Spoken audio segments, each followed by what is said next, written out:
¿verdad? Y los llamaron. ¿Por qué hablar de esto? Hechos 11, 26.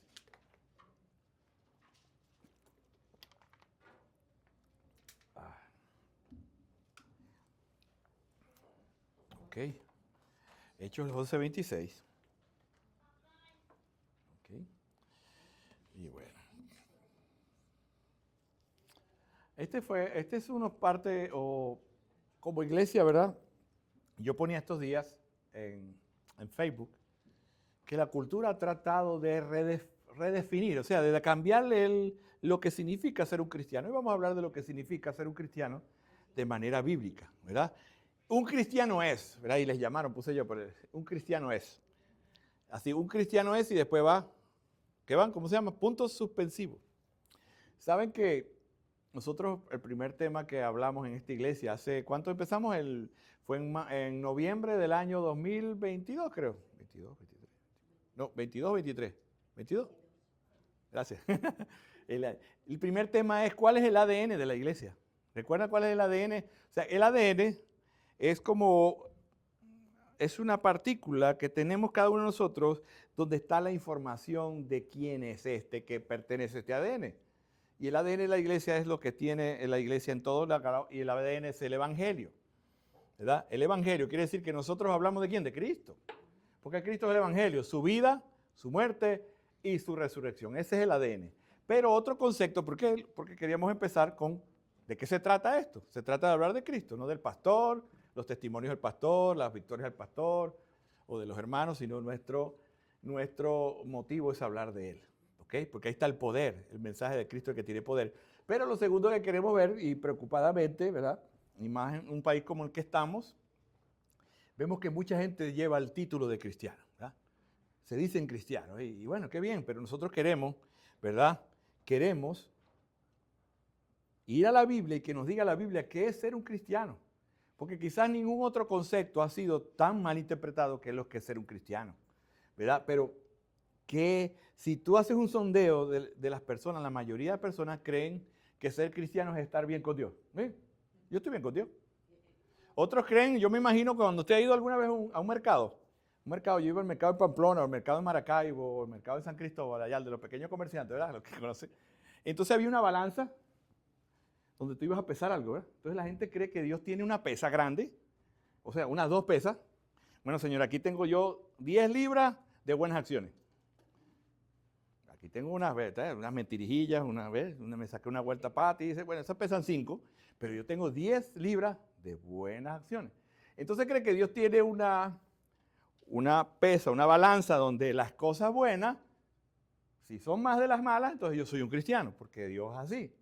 Pero si nosotros hacemos la pregunta al aire, si alguien nos hace la pregunta, ¿qué es un cristiano? O de otra forma, ¿cómo completarías la oración? ¿Un cristiano es qué? No me contesten. ¿Un cristiano es uno qué? Un cristiano puede ser uno que va a la iglesia. Un cristiano puede ser uno que lee la Biblia. Un cristiano puede ser uno ¿qué más? ¿Qué ora? Un cristiano puede ser uno que ayuna. Pero el día de intención hoy, ¿verdad? Mi intención es que entendamos lo que es realmente un cristiano de manera bíblica y lo que no es un cristiano. Y eso es importante, ¿verdad? Porque lo que yo me define me ayuda a vivir de esa manera. Así que ante tanto engaño, ¿verdad? Tanto engaño y ante esta gran divina, entonces hoy es sumamente importante saber que es un cristiano. Entonces vamos a leer el libro de Hechos, capítulo 11, 26. ¿Y por qué vamos a leer eso? Porque es la primera vez en la Biblia que se encuentra en el nombre cristiano, está ahí. Y vamos a ver qué pasó, qué estaba pasando ahí. Cuando lo encontró, lo trajo a Antioquía y se reunieron con la iglesia por todo un año y enseñaban a las multitudes, y a los discípulos se les llamó cristianos por primera vez en Antioquía. Vamos a leer otra versión, dice, fue allí en Antioquía donde por primera vez la gente comenzó a llamar a los cristianos, a los seguidores de Jesús. Entonces ya una de las cosas que un cristiano es un seguidor de Jesús. Pero tú sabes que este nombre fue dado de manera despectiva. Ese nombre no se lo pusieron ellos, se le llamaron a ellos así. ¿Por qué? Porque los veían que vivían y se comportaban como ¿quién? Como Cristo. Así que este término despectivo era que para ellos significaba los que pertenecen al partido de Cristo. Y este término aparece 3 veces en la Biblia. El cristiano solamente aparece 3 veces en la Biblia. Aparece en Hechos 11:26, aparece en Hechos 26:28, en la conversación de Agripa a Pablo, que dice, por poco me convences a ser cristiano. Y en 1 de Pedro 4:16. Y este término se refería a aquellos que estaban relacionados con Cristo. Y esto hoy día puede significar muy diferente, ¿verdad? Estas personas eran personas que estaban dando un fruto. Esta persona, ser cristiano es uno que conoce a Cristo. Ser cristiano es más que conocimiento intelectual, tiene que ver con el saber y vivir. Un cristiano es aquel, y este es un concepto que yo tomé de un libro, ¿verdad? Un libro, este hombre se llama, es un teólogo que se llama Charlie Huth, dice que un cristiano es aquel que está constreñido, ¿entiende el término constreñido? Como, como impulsado, como anonadado, como consternado por el amor de Cristo. Una persona que ha conocido ese amor, y ese amor, ¿cómo lo tiene? Cautivado. ¿Usted alguna vez se ha cautivado por algo? Lo tiene así como le decían uno cuando veía al hijo, al nieto, te tiene bobo, ¿sí? Te tiene tonto, te tiene así. Entonces uno, al ver las verdades de lo Cristo y lo que hizo, uno está así y eso lo impulsa a uno a vivir de una manera apasionada, ¿verdad? Eso es ser cristiano, uno que ha conocido el amor de Cristo y ese amor no se parece a ningún otro. Dice, no, yo este amor no lo dejo por nada.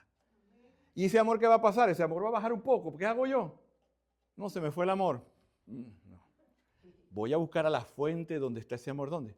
En la palabra de Dios. Por eso leemos la palabra de Dios, no para informarnos, sino que esta vida y esta carne que está tentada y que quiere buscar otros amores, dice, no, voy a ir a la fuente nuevamente porque ese amor no lo puedo perder. Ese amor no lo puedo perder. Ser cristiano no significa simplemente creer con la cabeza en Cristo, significa que esa verdad se ha apoderado de nosotros. ¿Sí? Está apoderado. Una de las cosas ¿sabes que estaba en mudanza, no? Estaba de mudanza. Bueno, estoy de mudanza todavía. Esta mañana pues conseguí los zapatos. Menos mal que conseguí los dos del mismo. Pero una cosa que conseguimos en la mudanza fue esto. Esto que está aquí, ¿ves? ¿Qué es esto? Un anillo, ¿verdad? Este es mi anillo de matrimonio. Pero este es un anillo que yo desde muy joven en la iglesia, ¿verdad? Uno siempre promete y yo me caso con Cristo, yo me comprometo. Este anillo me dice a mí que yo estoy unido a mi esposa. Y cuando, ¿verdad?, esta carne quiere hacer otra cosa, el anillo posiblemente, aunque es algo más profundo, me recuerda que yo tengo a alguien que, ¿verdad? Este anillo es para mí es lo mismo. Este anillo, yo prometí a Cristo serle fiel. Y muchas veces, ¿verdad?, como hemos hablado, tentaciones, pero este anillo, y no es el hecho de esto, sino todo lo que tiene que ver con su muerte, resurrección. Y lo cogí rojo para ti y dije, no, pero no te lo pongas rojo, póntelo. No, voy a agarrar el rojo, porque viene una cajita de varios colores. Ya otro día, porque usted sabe como la mujer a uno, no, vístete así, ya tendré otro de otro color. Pero a mí me gustó este porque es rojo. Y esto significa que hay un compromiso entre mi vida y Cristo. Porque el amor ha sido tan grande, el amor, ¿verdad?, me hace hacer esta cosa que para el mundo es una tontería. Y no vengo a hablar de mí, sino vengo a hablar del compromiso que me impulsa para ser cristiano, ¿verdad? ¿Por qué? Porque dice, busquen por favor 2 Corintios 5, 14, 15. 2 Corintios 5, 14, 15. Y el tema de hoy, un cristiano es. ¿Qué es un cristiano? ¿Conoce alguno? Si lo conoce, tranquilo. Un cristiano, y voy a leer esta versión que no es la suya. Dice, un cristiano es aquel que el amor de Cristo le constriñe, ya que ha hecho un juicio de aquel que murió por todos, y que todos murieron, y que murió por él, para que los que viven ya no vivan para sí. ¿Qué significa hacer un juicio? Este cristiano ha pensado lo que ha pasado por Cristo, Cristo murió por mí y en Él todos somos muertos, o sea, hemos muerto a la vida antigua y a la naturaleza y hemos sido unidos a un nuevo pacto. Bueno, esas son las verdades que este hombre hizo, ¿verdad? Pablo dice que convertirse en primer lugar es hacerse la pregunta, ¿está ese amor que hablamos al principio, ese amor me está persuadiendo a mí? Pregunto yo, ¿ese amor de Cristo le persuade? ¿Le lleva a vivir una vida? ¿Le lleva a cambiar? ¿Ese amor es tan grande? ¿Lo ha experimentado que ese amor le lleva a usted a persuadirlo de vivir diferente? El amor de Cristo, por eso es que el amor de Cristo nos constriñe, nos consterna. Estoy dispuesto a vivir para Él y morir para Él. Sentimos tanto amor de ese sacrificio tan hermoso, ¿verdad? Que somos capaces de ver esa muerte tan hermosa que nos ha venido. No la muerte como tal, sino lo que representa la muerte para nosotros. Y ese es el juicio, ¿verdad? El juicio es ese amor me constriñe, ese amor me obliga. ¿Cómo no voy a vivir para aquel que murió por mí? No voy a vivir para Él. ¿Ah? Esas son las reflexiones de un cristiano. ¿Cómo yo, cuando viene la tentación, cómo yo le voy a fallar? ¿Cómo yo voy a hacer esto? Y eso es lo que nos impulsa a vivir diferente. Ser cristiano es vivir con ese amor perenne, pensando y meditando para que los demás amores, ¿verdad?, no puedan vencer ese amor que me constriñe, ese amor que me fue dado. Entonces estamos hablando de un cristiano, ya vimos que otra manera de llamar al cristiano son los del camino, los santos, los creyentes, los hermanos, los elegidos, la iglesia, ¿verdad? Sabemos que la iglesia no es el templo, sino son los hermanos, ¿sí? Juntos somos el templo vivo y los siervos de Dios. Si preguntáramos a alguien que es cristiano, por lo general repetiría que alguien que ha recibido a Cristo en su corazón. ¿Sí lo ha escuchado eso? Recibí a Cristo en mi corazón. Muchas personas, y como podemos decir, para colmo de males, muchos predicadores dicen, ¿quieres recibir a Cristo? Y entonces esa persona ha recibido a Cristo, como decía esta mañana, como si Cristo estuviera ahí. ¿Me das un chance, hermana Ángela? ¿Me das un chance? Bueno, todavía no es hermana. ¿Me das un chance? Dame un chance ahí en el corazón, porque yo quiero entrar en su corazón. Recibir a Cristo, ¿verdad?, es como si el corazón estuviera lleno y está buscando un espacio para aparcar ahí. Como decirle al pecador, mira, tú tienes un lugar para Cristo allí. ¿Lo has escuchado? Tú tienes en el corazón, hay como un triángulo, ¿verdad?, donde Cristo entra y acopla allí. Eso no tiene nada que ver. Por eso, ¿por qué hablo de eso? Porque mucha gente dice eso y ha pensado eso y por eso creen que son cristianos. Yo le di un lugar a Cristo en mi corazón, pero pregunto, ¿y qué fruto has dado? No, porque ahora voy a la iglesia. Antes iba a la iglesia romana, ahora vengo a esta. Ese es el único cambio que han tenido, ¿verdad?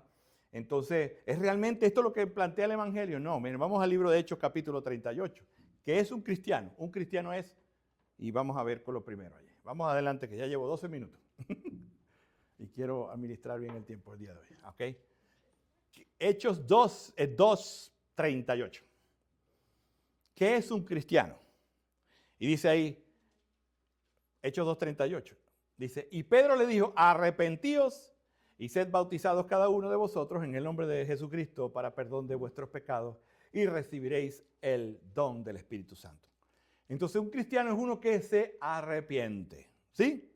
Entonces, ¿qué es lo primero que vamos a aprender? Un cristiano es uno que se arrepiente. Bueno, ya aprendimos que un cristiano es uno que sigue a Cristo, pero porque se arrepiente. La palabra arrepentimiento viene del griego metanoia, que significa cambiar de manera de pensar, cambiar de manera de vivir, cambiar de actitud. Entonces un cristiano cambia una manera de pensar, tiene una actitud diferente. El arrepentimiento involucra un cambio de mente que viene con lo que confiesa y con lo que vive. ¿Ok? Entonces un cristiano es uno que se ha arrepentido. ¿Sí? Ahí vamos bien, ¿verdad? Mire, anótelo porque vamos rápido. Salmo 51, 3, 4. Y seguimos hablando del arrepentimiento. Salmo 51, 3, 4, debemos la gran confesión de David, ¿verdad?, por su pecado. Versículo 3, porque yo reconozco mis transgresiones y mi pecado está siempre delante de mí. Contra ti solo he pecado y he hecho lo malo delante de tus ojos, de manera que eres justo cuando hablas y sin reproches cuando juzgas. Ahí vemos al corazón arrepentido de David al haberle fallado al Señor con Betsabé. La grandeza de la gracia solamente se experimenta cuando podemos experimentar ese evangelio, ese amor de Dios, cuando escuchamos el evangelio y nos arrepentimos, ¿verdad? Solamente se experimenta en ese momento, se entiende. ¿Por qué? ¿Qué es arrepentimiento? Entender la seriedad del pecado, ¿verdad? Estar consciente de la condición que tenía antes de Cristo y que estábamos sin esperanza. Como hemos dicho, se ve como un mendigo sin nada, no tengo nada. Entonces sí, si tienes todo, si tú miras arriba y te arrepientes de tu manera de vivir Cristo. Ahí es donde podemos apreciar mi indignidad, ¿verdad? No merezco, pero el asombro de haber recibido ese amor a través de Cristo. Pregunto, nosotros cuando escuchamos esto, hemos escuchado eso, ¿vemos el pecado de manera diferente? ¿Verdad? Cuando la Biblia nos habla del que pecado es algo serio. Y eso lo entiende una persona que repetía, eso es serio. Estábamos hablando antes de lo que es agarrar lo que no es suyo.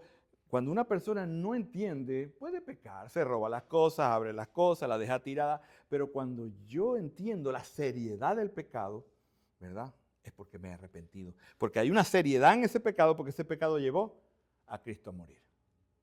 No creemos en pecados pequeños, veniales, aunque los pecados, entre comillas, que no son tan, según tan escandalosos, no tienen las mismas consecuencias, ¿verdad? Que hice robar un banco y salir en la prensa y que lo agarre, me robé algo, no me vio nadie, me fui a la hora de trabajo a tal hora, pero son serios. Cada pecado es serio porque cada pecado por eso murió Cristo, ¿verdad?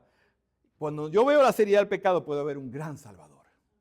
Me le tiro encima, porque me veo perdido y entonces es la gran. O sea, entonces, piensa en el momento cuando usted consideró y tomaste la decisión de seguir a Cristo. ¿Fue esta tu experiencia? ¿O fue, no, yo pasé por el pasillo, recibí a Cristo, me sentaba, me llenaron una planilla y ahora soy cristiano? No hubo llanto, no hubo lágrimas, no hubo nada. Y no es que todos tienen que llorar, pero sí hay que sentir, oye, Cristo murió. Cuando tú escuchas, Cristo murió por ti, tú lo mataste. No es fácil. Y es la verdad bíblica.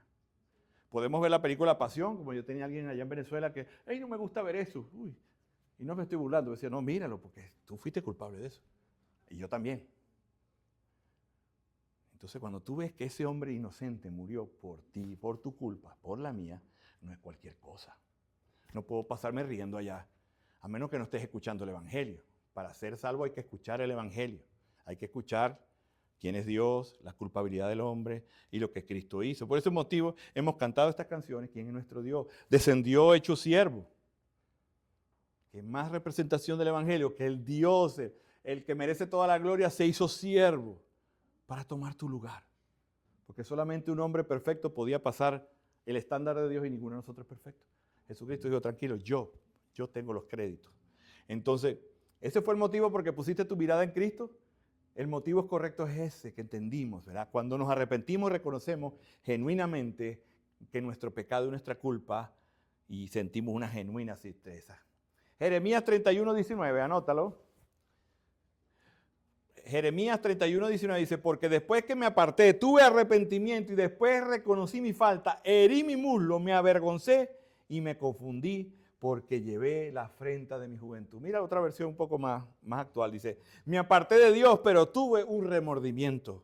Me di golpes por haber sido tan estúpido. Estaba profundamente avergonzado por todo lo que hice en los días de mi juventud. Eso es un arrepentimiento, ¿verdad?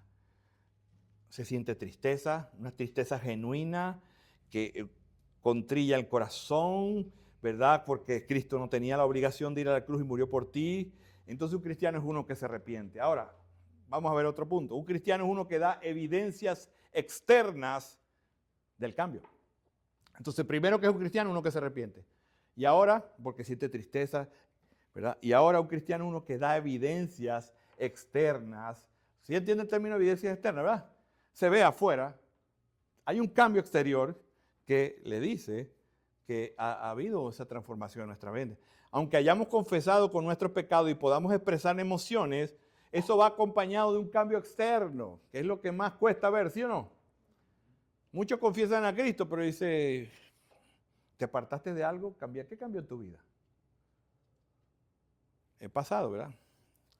Hemos tenido trabajos a veces, ¿verdad? Antes de conocer a Cristo, unos trabajos que tenían alguna cosa que no, bueno, por lo menos yo he tenido antes, ¿verdad? De graduarme y de trabajar en lo que trabajaba, algunos trabajos, ¿verdad? Aquí me acordé de una cosa. Yo una vez estaba en la universidad, no había conocido a Cristo, y mi papá me regaló un Volkswagen, pero una Brasilia. Sí, un Volkswagen de esos, que son brasileños. Entonces yo necesitaba dinero y conseguí el trabajo con unos señores que tenían una apuestas ilícitas, ¿verdad? Eran una casa de apuestas donde tuve trabajo al lugar y allá hacían cosas que no eran legales. Pero o sea, es muy normal en nuestro país, ¿verdad? O sea, hay loterías y eso, pero ellos tenían las suyas. Y a mí este señor me ofreció trabajo de que yo era el que iba a cobrar. Y esos cobradores, ¿sí sabe qué son? ¿No? Me cobran a la gente que vende. Yo no le iba a pegar a nadie, pero era así. Entonces, ¿sabe qué pasó? Yo de necio me puse a trabajar en eso. ¿Sabe qué pasó? Trabajé un día y el carro se dañó. Se me dañó el carro.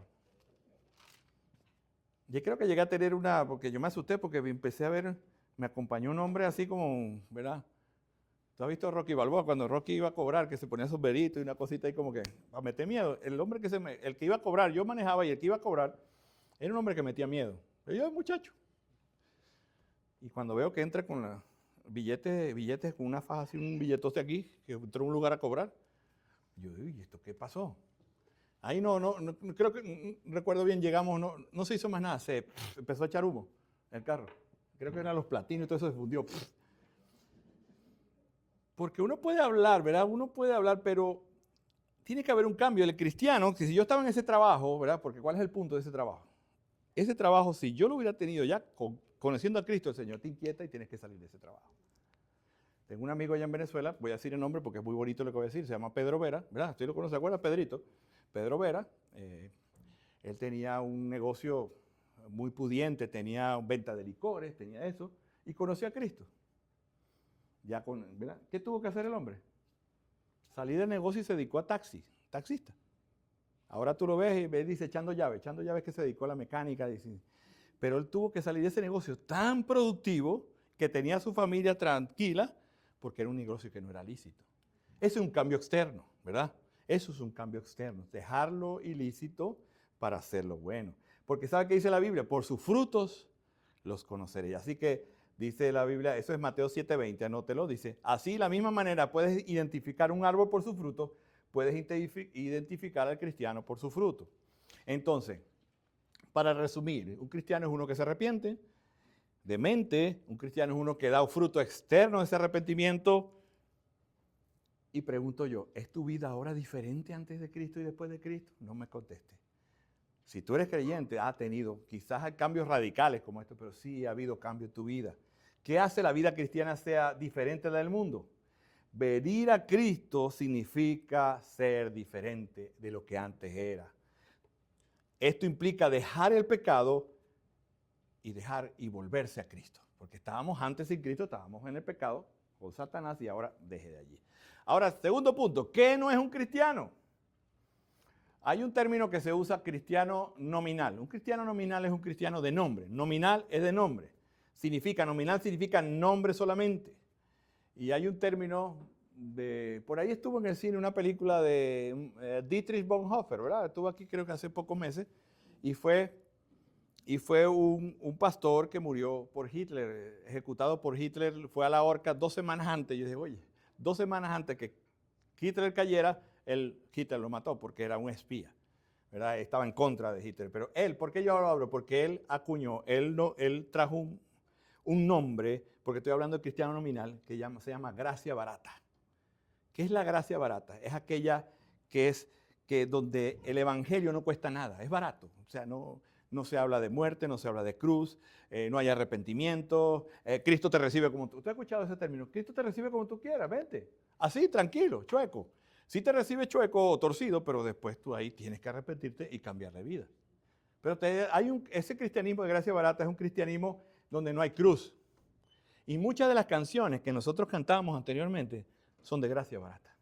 ¿Por qué? Porque no hablan nada de lo que costó la salvación. Habla de puro amor, de ese evangelio que te promete a ti bendición, victoria, sin ver de dónde viene eso. Es una gracia barata, ¿verdad? No hay discipulado, o sea, no hay un costo de vida cristiana. ¿Lo conoces? No me lo nombre. Tú has ido a una iglesia, tranquilo, yendo, y tú vas y te sientas allí, y vas 10 años allí, no te preguntas qué estás viviendo, qué pasó, no, sino tú sigues allí, sigues calentando, pero no hay un discipulado. Hey, ¿qué te puede ayudar? ¿Qué estás bregando? ¿Qué necesitas? ¿Cómo te puedo ayudar? Vamos a que estamos hablando esta mañana. Oye, hay que aprender la Biblia. No hay ninguna exigencia. Móntate y vamos. ¿Verdad? No se hablan de esas partes del Evangelio. La fe se vuelve barata cuando se ofrece como producto de consumo. ¿Y sabe que es un término que lo usan que muchas veces la iglesia ha llegado a ser como un restaurante donde te exigen, donde te dan el mejor menú, ¿verdad? De hecho, Chuy Olivares tiene un mensaje que se llama Una iglesia al gusto del cliente. Y esa es una gracia barata, donde no es que yo voy allá y ese hombre habla de pecado y de arrepentimiento y yo con esta vida que he llevado mire, si voy a ir a otro y me hablan, yo vengo a pasarla bien, a que me den un mensaje motivador para poder llegar al 2025 en victoria, en bendición. Eso sí me gusta, que me digan que estoy en bendición, en victoria y que sape gato y que fuera todo mal de mi vida. Y ya hemos hablado que la vida cristiana, desde que entras, estás en una batalla. Ahí no se habla de batalla espiritual. Pues eso corre a la gente, ¿sí o no? Miren, si usted fuera la suegra que yo tengo, y de paso me digo que tiene otro enemigo. No. Ese hombre me corrió. Pero hemos sabido que ese enemigo ha sido vencido, pero que a través de ese instrumento vamos a crecer. No hay disciplina. ¿Tú has visto una iglesia sin disciplina? Cuando terminemos este punto, ¿verdad? Estoy haciendo una publicidad para la escuela dominical. Vamos a hablar de las relaciones. Y toda iglesia bíblica tiene disciplina. Una disciplina que es para levantar el alma, pero quizá la carne, ¿verdad? Porque dice la disciplina, entrégaselo a Satanás. O sea, quiere decir que cuando una persona es disciplinada, la carne va a sufrir, pero su espíritu se va a... la disciplina busca es la salvación de la persona, es la restauración, pero hay que disciplinar. Pero este evangelio barato no hay disciplina. No, mira, ese hermano se divorció ya 3 veces, pero no, él canta bien, póngalo a cantar. ¿Qué puede hablar una persona de amor y perdón? No, porque usted no sabe lo que me tocó a mí. Dios sí sabe. Dios sí sabe. No hay nada de eso, no hay nada de eso. Hablan de la siembra y la cosecha, ¿verdad? No hables nada negativo, tú todo positivo, todo positivo. A mí me dijeron una vez, saca el billete más grande. Y si tú das el billete más grande, te va a llegar lo más grande. Venga, casi uno se va a pie. ¿Verdad? Lo que profesan no lo viven en la práctica. Son aquellos que si han cambiado lo hacen exteriormente. Y aquí tengo, mire, aquí tengo una parábola que la escribió, no es mía, es del pastor Nicolás Tranchini, ¿verdad? Que eso me dejó a mí, y pasa mucho en la iglesia, tristemente. Mira esta parábola, yo le llamo la parábola, ¿verdad? Hablando del cambio exterior, ¿verdad? El cambio exterior, mira lo que pasó. Dice, había un joven universitario que salía de fiesta todos los sábados. Su objetivo cada noche era conquistar una nueva chica. ¿Por qué lo hace? En este caso particular va más allá del mero placer. Él lo hace porque quiere ser el más popular y el más exitoso. ¿Okay? Y él quería ser su grupo de amigos. Mira, esta me la levanté, la otra también, toda esa. Yo soy aquí el chévere, ¿verdad? Para poderse jactar de esa popularidad y de ese éxito. Pero imagínate que este joven conoce a Cristo y se convierte y sale de la universidad, de ese estado de querer, ¿verdad?, experimentar. Y él dice que cambió, ¿verdad? Y dejó la vida promiscua. Y este joven comienza a asistir a la iglesia y se involucra en los ministerios y comienza a servir con entusiasmo. Tú lo ves entusiasmado viniendo a la iglesia, lo ves ahí siempre más fiel que cualquiera. Desde algunos años ese mismo joven lleva a ser un consagrado y exitoso misionero. Y una gran cantidad de personas se convierten a través de él. Va bien la cosa, ¿no? De hecho, lo invitan a dar conferencias y viaja por todo el mundo dando testimonio de cómo Dios lo usa. Mira, Dios me usa. Nadie lo pone en duda. Todos están convencidos de que es una persona distinta. Sin embargo, buena pregunta, ¿ha cambiado? No me contesté. Ese hombre quería ser exitoso y famoso en la universidad. Ahora entró a la iglesia. La pregunta es a él y a ti, ¿estás haciendo las cosas? ¿Hemos cambiado realmente? ¿Cuál sería la respuesta clara? ¿Ha cambiado? Claro que sí ha cambiado, sí.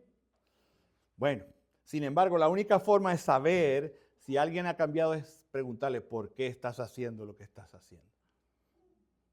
¿Por qué este joven había dejado la vida promiscua y había entrado a una iglesia para servir a Dios?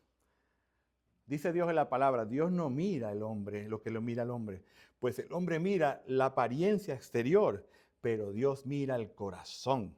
1 Samuel 16:7. Una forma de Dios saber si alguien ha cambiado es mirar su corazón. La pregunta ¿por qué? ¿Por qué este joven quiso ser misionero? Antes de ser cristiano, el objetivo era conquistar chicas. ¿Por qué? porque quería ser popular y quería ser exitoso. Luego de conocer a Cristo, el objetivo de joven era convertido al hablar a todo el mundo, era llegar a ser popular y ser exitoso. Antes este joven deseaba ser popular conquistando chicas, ahora quiere ser popular conquistando almas. Tremendo, ¿no? Pero la pregunta, ¿cambió? No cambió. Exteriormente cambió, eso está muy fuerte. ¿Cambiaron sus deseos? No cambiaron sus deseos. ¿Cambió su corazón? No cambió su corazón. Era un cristiano nominal. Y estamos, ¿verdad? ¿Qué es un cristiano nominal? Dice, mira, el Congreso de Lausana definió qué es un cristiano nominal. Mira qué tremendo. Un cristiano nominal o de nombre es aquel que asiste regularmente a la iglesia. Un cristiano nominal, ¿verdad? Lo hace por razones culturales. Mi papá más, mi mamá más, mis compañeros van, yo voy. Mira, desde que yo me conozco, los domingos en la iglesia. Raramente asiste a la iglesia, pero solo, este es otro tipo, un nominal asiste a la iglesia, pero en ocasiones especiales, Semana Santa, Navidad y ceremonia de boda. Y esto es muy típico de los Estados Unidos. Dentro de 15 días que tenemos el domingo de resurrección, vas a ver la cantidad de gente corriendo detrás de huevitos y regalando huevitos. Y tú buscas, estaba buscando querer hacer un aviso de Easter, de Pascua, y me salen puros conejos. ¿Qué tiene que ver un conejo con la cruz? Culturalmente, yo no estoy de acuerdo. Yo le pregunté a un pastor, pero bueno, no, pero es que ahí hay mensajes bíblicos. Está bien, si lo quieren hacer, pero ese es el centro. Si yo utilizo ese el centro, estamos mal. Otro que es un cristiano nominal, no tiene relación ninguna con la iglesia y nunca asiste. Dice creer, pero solamente va de vez en cuando muere alguien. ¿Te has preguntado por qué lees la Biblia? ¿Por qué oras? ¿Por qué me congrego? Pregúntate o nos preguntémonos, ¿a quién estoy amando con esta acción? ¿Sabe que observar nuestras motivaciones no es malo, es buenísimo? Piensa en este joven de la historia, solo cambia el lugar, pero no experimentó un cambio profundo.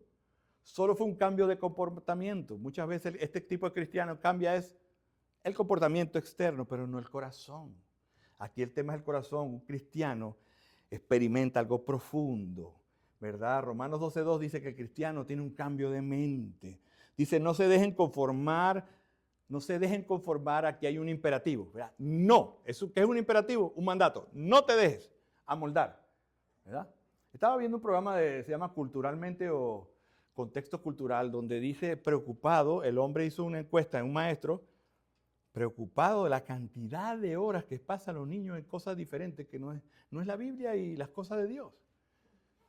El promedio son 6 horas al día, y eso es poco. ¿Tú crees que con 6 horas y un devocional, si hacen devocional de 10 minutos, va a poder vencer? O eso es lo que hace el devocional, porque la mayoría le pregunta, ¿qué es un devocional familiar? Para eso estamos como iglesia, para ayudar, no queremos avergonzarnos. Pero si tú no tienes un devocional familiar, yo les invito a que empecen uno. ¿Qué es un devocional? Leer la Biblia juntos, orar juntos. No gasta mucho tiempo. Contextar, ver con un niño una película y sale algo que no... ¿Y qué opinas tú? ¿Qué viste eso? En vez de decirle, no mires nada, dice, ¿y tú qué viste ahí? ¿Qué viste de raro?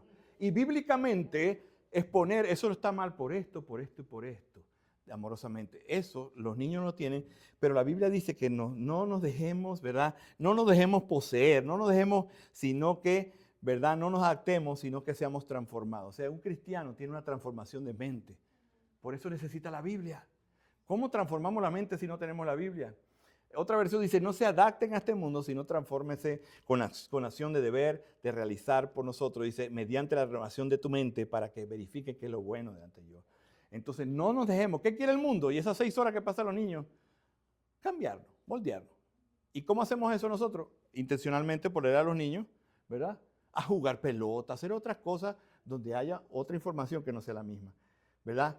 Caemos en el molde del mundo y recibimos su influencia. El mundo quiere, como hablamos esta mañana, quiere atraparnos para que asimilemos su manera de pensar. Y se le preguntó a muchos jóvenes que cómo veían el matrimonio entre personas del mismo sexo, gente que va a la iglesia.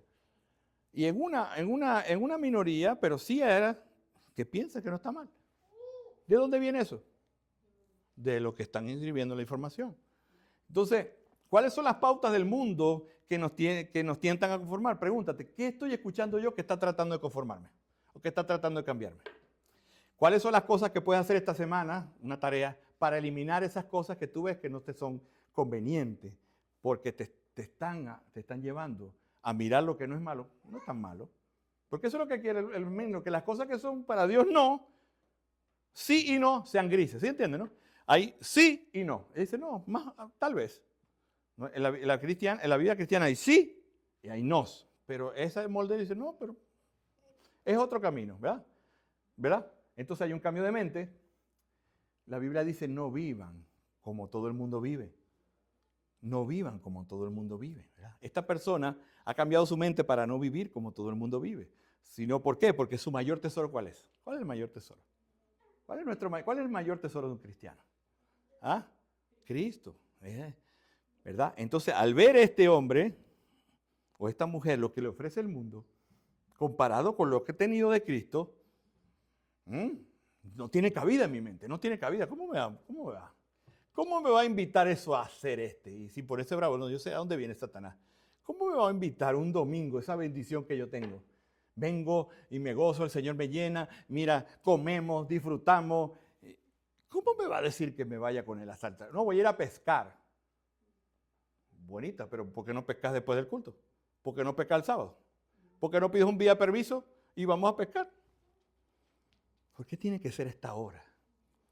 Donde yo voy a recibir, ¿verdad?, mayor afirmación, voy a recibir, me van a poner ese Cristo que yo estoy tratando de tener, me lo van a poner tan alto que yo voy a querer escalar allí y querer más de Él, porque eso es lo que hace el pastor. El pastor me muestra una publicidad de Cristo para que yo me vaya enamorado de Cristo. Eso es lo que yo quiero hacer. Ojalá lo logre, que tú te vayas enamorado de Cristo. No de que, oye, ese hombre utilizó las palabras y dijo que Charles Hot y habló de la cultura y ese hombre es muy sabio. No. Enamórate de Cristo. Es aquel, ¿verdad? Aquel que se ha transformado, no solamente en la mente, sino interiormente, ¿verdad? Mira lo que dice la Biblia en 2 Corintios 3:18. Este versículo te lo recomiendo que lo leas y lo leas y lo leas y lo leas. Y vas a entender cómo se transforma uno. 2 Corintios 3:18. Y voy. Híjole, ya me faltan 10 minutos, a ver. Creo. Pero todos nosotros, 2 Corintios 3:18, con el rostro descubierto, contemplando como en un espejo la gloria del Señor, estamos siendo transformados en la misma imagen de la gloria como por el poder del Espíritu Santo. Cuando yo veo a Cristo, ¿qué pasa? Soy transformado. Para el cristiano real y verdadero, ese es el motor de su vida, ir a la Biblia y mirar a Cristo para poderme parecer a Él. ¿Verdad? Una mente transformada está llena de la palabra de Dios. Así que llena tu vida de la palabra de Dios, del Evangelio, de la reconciliación, del perdón, de la misericordia, de lo que Cristo. Eso derrumba toda barrera racial. Deja de estar mirando esto, que racismo, que lo otro. Hermano, no se compliquen con eso. No se compliquen con eso. Ustedes miren en la gracia de Dios. Miren en la paz que eso trae. Mire que Él rompió la enemistad que había contigo y conmigo y nos hizo amigos. Que somos una nueva criatura, de que somos amados por Cristo, de que pertenezco a Cristo. Entonces tenemos una mente libre, una mente transformada y ahora tenemos una voluntad. ¿Entiendes qué es la voluntad? La voluntad es lo que me lleva a mí a hacer algo, ¿sí? La voluntad. Yo lo pienso, pero después tiene que ver con sentimientos. Yo lo deseo. Y mire lo que dice la Biblia, anótelo porque voy rápido. Tenemos en Cristo ahora una voluntad libre. Dice 2 Timoteo 2:26. Y volviéndose en sí, escapen del lazo del diablo, habiendo estado cautivos de él para hacer su voluntad. Antes estábamos presos. Ahora, según 2 de Timoteo 2:26, estamos libres para escoger el bien y la libertad. ¿Qué es un lazo? Una trampa. Cuando nosotros conocemos a Cristo, ahora escapamos de esa trampa, de ese para vivir de manera libre, de verdad. Entonces tiene una mente transformada, tiene una voluntad libre, pero ya su corazón no es de piedra. ¿Sí? El corazón de cristiano ya no es un corazón de piedra. Antes de Cristo teníamos un corazón insensible, ¿sí o no? Yo y los míos. No, pero yo como, mire, yo veo novelas y como lloro viendo novelas, yo no soy insensible. Y mira, si tú estás, ¿verdad?, con una comisión de hablarle a los demás de Cristo y tú no le hablas a los demás, sabiendo cuál es lo que le espera a los de Cristo, tu corazón es insensible. Es como si tú tuvieras la cura del COVID, ¿verdad? Y la tienes guardada ahí en tu casa y te la pones tú. Llama a tu comadre, a tu familia y se la pone. Nosotros tenemos, por la gracia de Dios, la cura para el mal de este mundo. Entonces, es insensible el corazón para aquellos que no comparten el Evangelio. Hace un poco, más de medio siglo, se llevó a cabo el primer trasplante de corazón en un ser humano. Aunque el paciente vivió solamente unos días, el procedimiento fue un hito para la medicina moderna. En la actualidad, el trasplante de corazón ha permitido que miles de personas superen los oscuros pronósticos de las enfermedades cardíacas. Para ellos, un corazón nuevo fue decisivo. Para nosotros, un corazón nuevo es decisivo en la vida cristiana. Tenemos un corazón. La Biblia enseña que todo ser humano también es determinado por un corazón nuevo. Mira lo que dice Ezequiel 11:29. Y yo les daré un nuevo corazón. Y pondré un espíritu dentro de ellos. Y quitaré de su carne el corazón de piedra y les daré un corazón de carne. ¿Sabe cuál es la palabra para corazón en griego? Cardía. ¿Le suena cardía? Cardía, el centro de la vida. ¿El corazón qué es? El centro de la vida. Cuando llega Cristo a nuestra vida, nos cambia todo el interior y ahora nos hace sensibles a las necesidades humanas. El punto del pensamiento, la mente, la voluntad y las emociones son transformadas. Y ahora somos sensibles, ¿verdad? Y motivados a buscar lo que antes no buscábamos, que era Dios. Vamos terminando, ¿verdad? Tenemos una mente transformada, ¿qué más? Una voluntad libre, un corazón sensible y ya no nos dejamos controlar. ¿Por qué? Por los sentimientos. Qué triste cuando uno, ¿verdad? Y llega a la iglesia y la iglesia también manipula con los sentimientos.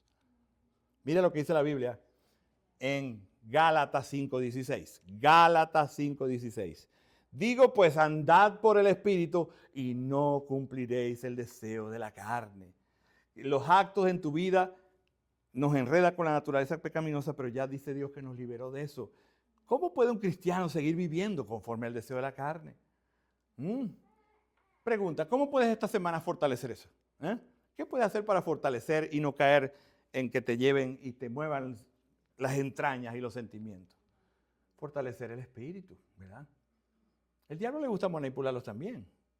Me presenta a alguien, ¿verdad? Y me mueve el sentimiento de que debo ayudarlo y debo hacer esto porque ya me movió, me contó su historia.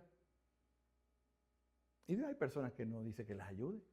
Mi ayuda es el Evangelio. Si no quiere el Evangelio, cuando necesites más, pero el diablo me manipula con sus sentimientos y yo me dejo manipular, ¿verdad? Y ahí me tiene. Ya nosotros tenemos, ¿verdad? ¿Cómo puedo yo cambiar? Meditando en el sermón de hoy, meditando cada día verso la Biblia, ¿verdad? Meditando que leer la Biblia todos los días puede fortalecer el espíritu. Aquí hay varias ideas. ¿Cómo fortalezco el espíritu? Leyendo la Biblia todos los días, ¿verdad? Puedes seguir nuestro plan de lectura anual, que hoy no lo puse. Volver a este sermón nuevamente. Tenemos un canal de YouTube para que ¿verdad? Tener un buen compañerismo cristiano, leer un buen libro cristiano, unirse a nosotros los miércoles en la oración vía Zoom, tener un devocional familiar, abrir un hogar para recibir estudio bíblico, testificar a otros de tu fe y pare de contar de cómo fortalecer el espíritu. Mira lo que dijo el Señor, aprendan de mí, que soy manso y humilde de corazón. Aprendemos del Señor a vivir una vida. Con su vida demostró que él hablaba al corazón, ¿verdad? Y dice la Biblia que de la abundancia del corazón habla la boca. Así que pregunto, ¿estás exhibiendo las cualidades de lo que es un cristiano en tu vida? No me responda. Voy con esto último. Un cristiano entiende el Evangelio. Entiende el Evangelio y para llegar a ser cristiano debemos entender qué es el Evangelio. ¿Qué es el Evangelio? Es la historia más hermosa de la provisión de Dios para el hombre, para salvarle. Es la historia más increíble que Dios vino a caminar en esta tierra. Y es la historia más increíble que en vez de matar a aquellos que querían hacerle daño, se humilló a ellos por el Padre. por el Padre, porque su intención fue venir a transformar el mundo con su vida y su mensaje. No Dios no podía acabar a Nerón y a todos, pero la historia increíble de que él tenía que vivir como un hombre normal, porque Roberto es un hombre normal, pecador, y él tenía que vivir lo que Roberto no pudo vivir perfecto para morir por Roberto en su lugar y ser su sustituto. Y cuando dijera, yo morí por Roberto, diría, no, tú no, porque mire, tú viviste todo esto como Dios. No, él tenía que ser totalmente hombre. Y eso es increíble, que Dios muriera en nuestro lugar, que Dios muriera. Eso es imposible que Dios muera. Pero Dios hombre murió en la cruz para que Dios, Roberto hombre, pudiera al recibirle tener vida. Eso es increíble, ¿verdad? Donde el protagonista muere y los malvados son liberados. El protagonista de esta historia murió y los malvados ganaron. Somos nosotros los malvados. ¿Qué ganamos? Vida eterna. Y Él murió.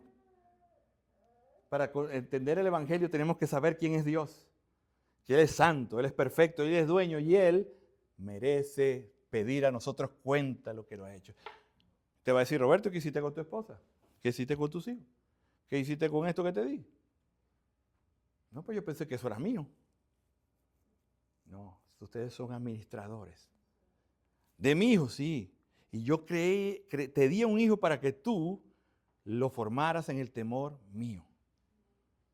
Y a ti no te importó porque tú estabas pidiéndome a mí que fuera un pelotero famoso. Y no puede ser un cristiano pelotero famoso, ¿sí? Siempre y cuando en eso donde vaya, glorifique mi nombre. Y tú hiciste con él lo que quisiste. Por poner un ejemplo, no era tuyo, es mío.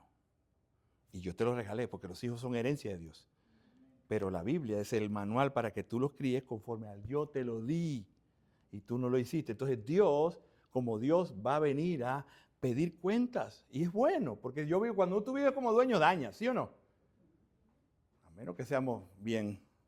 Hay gente que dice, no, esto no es mío, dañémoslo. No, eso ya es una mente torcida. Pero cuando algo no es tuyo, ¿verdad? Imagínate que mi hermanita Angelita tiene un apartamento en la playa, ¿verdad? Y me lo presta el fin de semana, y me lo presta. Voy a llegar yo, esto no es mío, y a rayo y rompo, no. Y llevo a Renata, tranquila, no vas a rayar nada, tranquilita, disfrutemos, pero entonces uno lo cuida más porque no es de uno, ¿sí o no? Eso debería ser, porque ahorita este mundo está tan torcido, pero lo que no es de uno lo cuida más. Y Dios nos llama a nosotros administradores. Entonces, Él es dueño, administrador. Nosotros no cumplimos la norma, eso es el Evangelio, pero Él dio la respuesta para solucionar el problema, ¿verdad? Él quiere santidad, nosotros no podemos vivir santidad, pero podemos hacerlo a través de Cristo. Y esa es la buena noticia del Evangelio, ¿verdad? ¿Quién es Él? ¿Quiénes somos nosotros? Grave la cosa, pero Cristo vino a ayudarnos. Somos pecadores y estamos separados de Dios, y dice la Biblia que Él ha rechazado para no escucharlo ni siquiera. Así que ese es el Evangelio. Cuando yo estoy convencido de eso, un cristiano entiende el Evangelio. Porque el Evangelio es lo que me deja entrar a la iglesia y lo que me sigue transformando. Eso es hermoso. Es lo que hizo, ¿verdad? El Padre le imputó, le adjudicó, le contó mis pecados como suyos y Él me dio a mí su vida perfecta. Por eso nosotros somos perfectos. ¿Por qué eso? No. Porque Cristo me vistió con su perfección y cuando Dios me mira lo que Cristo hizo en mí. Para que yo no me vanagloriee, sino lo bueno de mí es lo que Cristo me regaló, su vida perfecta. Y eso es una gran bendición, por eso somos justicia de Dios. Para llegar a ser cristiano hay que llegar a la respuesta cristiana. Así que un cristiano entiende que el Evangelio y ha respondido correctamente. ¿Cómo se responde correctamente el Evangelio? A través de arrepentimiento y fe. Así que si Dios te ha hablado hoy, ¿verdad? Te pido que te pongas de pie y vamos a orar. Vamos a orar. ¿Hemos entendido? ¿Qué hemos entendido? ¿Verdad? Que un cristiano es uno que se arrepiente, que un cristiano es uno que, ¿qué más? Transforma su mente, uno que tiene una voluntad libre. Un cristiano es uno que da fruto, no solamente es un cristiano nominal, sino que da fruto. Así que vamos a orar, ¿verdad? Y si hay alguien que se ha visto muy lejos de este, ¿cómo te puedo decir? De esto que pinta la Biblia, es un momento para reflexionar, ¿verdad? A lo mejor has salido, puedes hoy reconciliarte con el Señor, y si no, y si te has visto muy lejos porque tu vida no hay ningún fruto, sino solamente lo que hemos visto de ir a la iglesia y leer la Biblia, pero no hay un cambio de corazón. Hoy es el día para que el Señor haga una transformación o un trasplante de corazón como lo ha hecho con cada cristiano. Oremos, Señor, te damos gracias por este tiempo, te damos gracias porque a través de tu palabra hemos tratado de definir lo que es un cristiano real y verdadero. Señor, gracias porque eso depende de ti. Gracias por el mensaje de salvación, que es el que nos introduce a la vida cristiana. Yo te pido por mi amado pueblo, Señor, sigue obrando de los hermanos y hermanas que a buena disposición vienen, sigue obrando, transformando. Y si hay alguien en este lugar o nos está viendo que no ha experimentado la nueva vida de Cristo, Señor, yo te pido ahí, les regales lo que hace un cristiano, se arrepiente. Si tú ahí, mi amigo, mi amiga, te has arrepentido o sientes dolor por tu pecado, ves la grandeza de la ofensa a Dios, sabe que Cristo murió para regalarte vida eterna. Y si tú te arrepientes y pones tu vida en Él, te ha regalado vida eterna y te darás libre la voluntad, no vivirás por la emoción y darás un fruto apetecible, un fruto de gracia en su vida. Señor, ayúdanos porque esto es imposible sin la presencia y, Señor, la asistencia de tu Espíritu Santo. Sigue obrando nuestra vida conforme a tu plan en Cristo Jesús. Amén.